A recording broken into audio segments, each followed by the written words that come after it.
हमारी पार्टी की तरफ से हम लोग 2021 से इस बात का मुतालबा कर रहे हैं, डिमांड कर रहे हैं कि भारत में कास्ट सेंसस होना ज़रूरी है। और लास्ट जो कास्ट सेंसस हुआ था वो 1931 में हुआ था। तो ये बहुत ज़रूरी है कि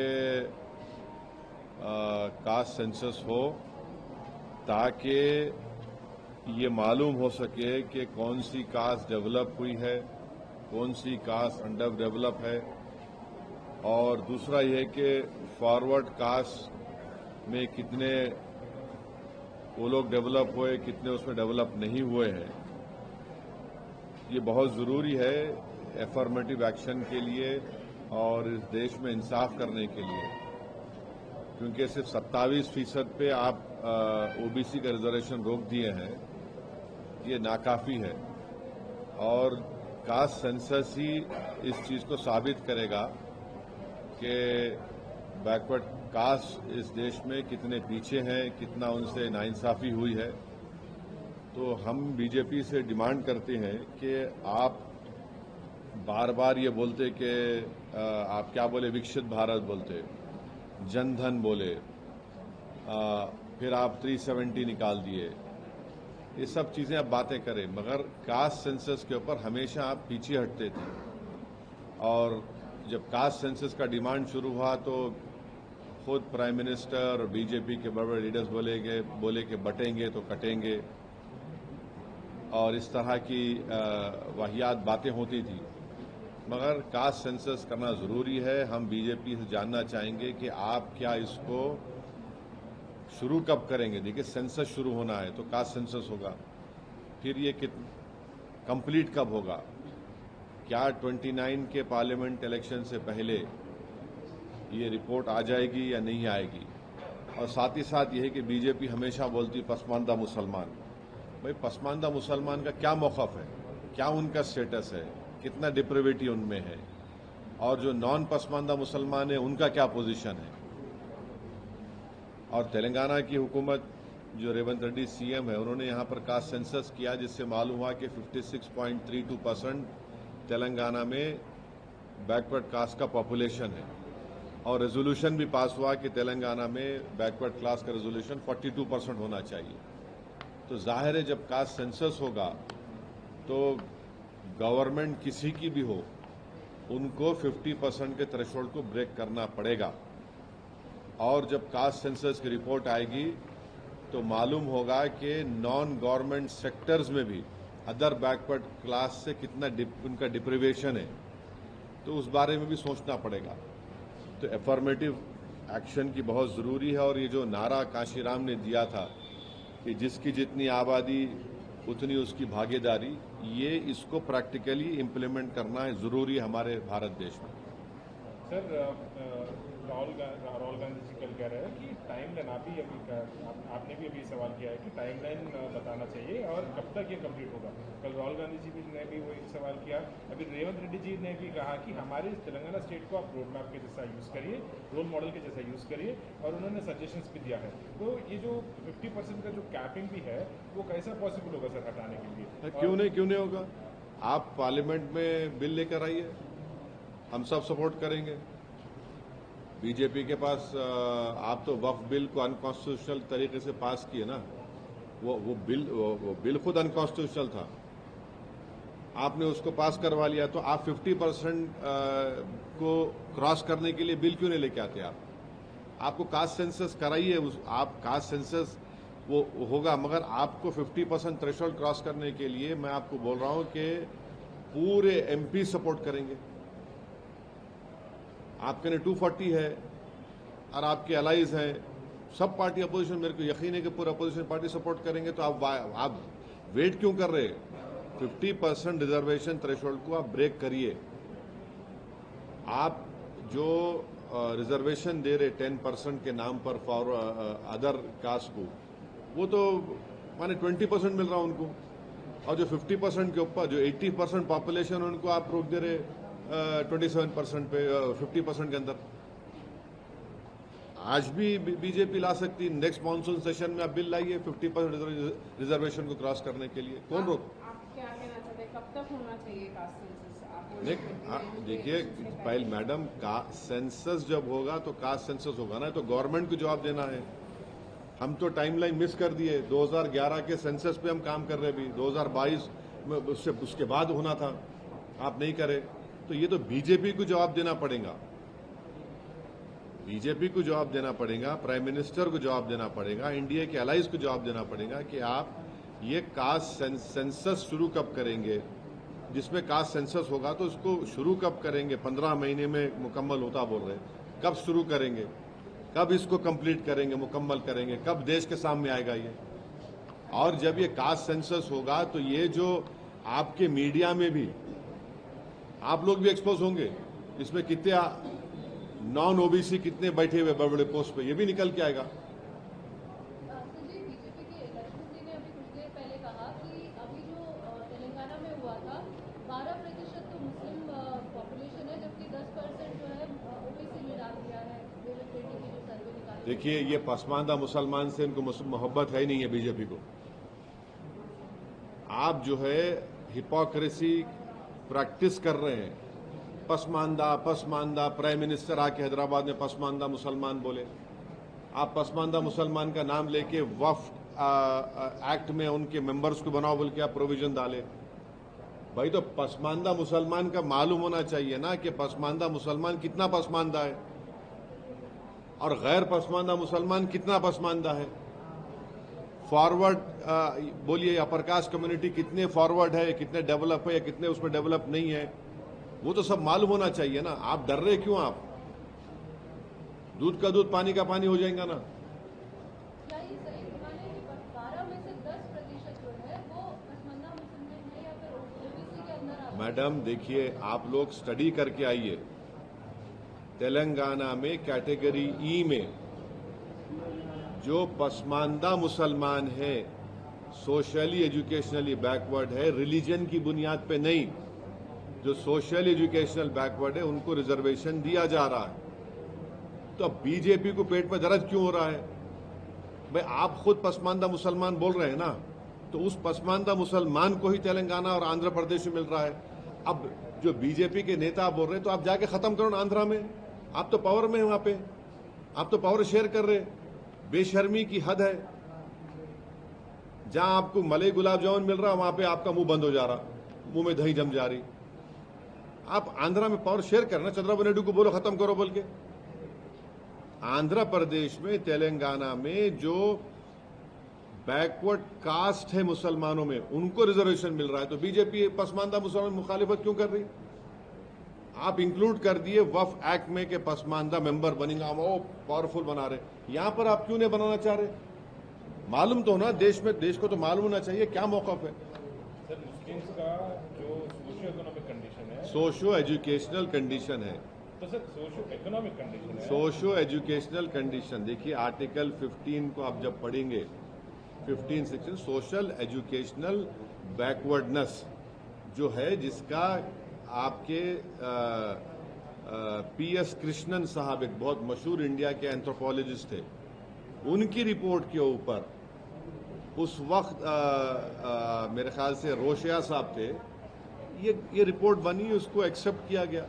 मगर सर जो इकोनॉमिक कंडीशन है मुसलमानों का, उसको मतलब अभी नेशनल कास्ट सेंसस करेंगे, they have announced it. So when this is conducted across nationally and when also they get to know the exact figures of the Muslims as well who are actually in the backward classes और जिनका situation socio economic situation ठीक नहीं है और socio educational situation ठीक नहीं है, तो उनको भी रिजर्वेशन देना चाहिए जैसा यहाँ पे मिल रहा है, जैसा आंध्र में मिल रहा है।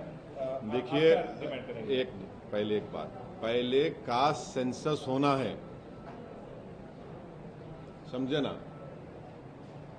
जब आप कास्ट सेंसस करेंगे तो हाल हकीकत मालूम होंगी, और कास्ट सेंसस होगा तो पसमानदा मुसलमान का भी होना और जो गैर पसमानदा उनका भी होना, फॉरवर्ड कास्ट का भी होना, मालूम होना कि अगर फॉरवर्ड कास्ट के है तो वो लोग कितने डेवलप्ड और फॉरवर्ड है या कितने बैकवर्ड है।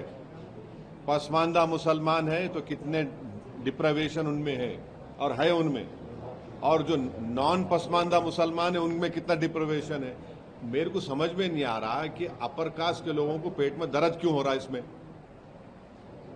आप अपनी तकलीफ को, पेट के दर्द को, सर के दर्द को आप लाके मुसलमानों पे डालना चाह रहे, मत करिए। आपके सर का दर्द का इलाज आप खुद करिए।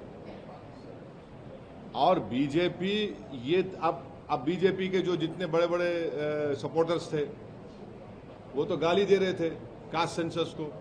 अब उनको क्या हो रहा, उनको तब उनको दिख गया मुसलमान। अरे छोड़ो भाई, अब तुम्हारा सर का दर्द का इलाज मैं कैसा करूंगा। मैं ये कह रहा हूं कि सबके दर्दों का इलाज कास्ट सेंसस है। आप कास्ट सेंसस कराओ, मालूम हो जाता ना।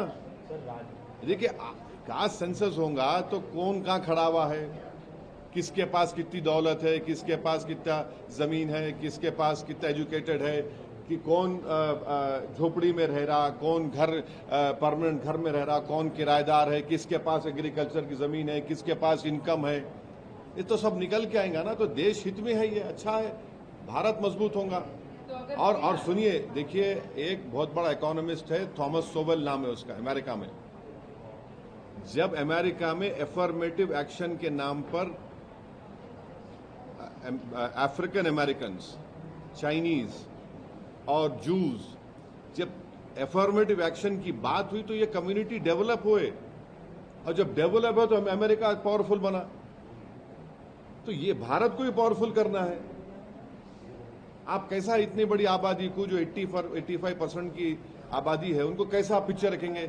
आपको डेटा तो मालूम करना पड़ेगा ना। डेटा मिलेगा तो आप पॉलिसीज बनाएंगे, पॉलिसी बनाएंगे तो देश का फायदा होगा। आपको बस डेटा ही नहीं है तो। और ये भी मालूम होगा कि वो बैकवर्ड कास्ट में बाज ऐसे कास्ट भी है जो हर चीज खा ले रहे, दूसरों को नहीं मिल रहा।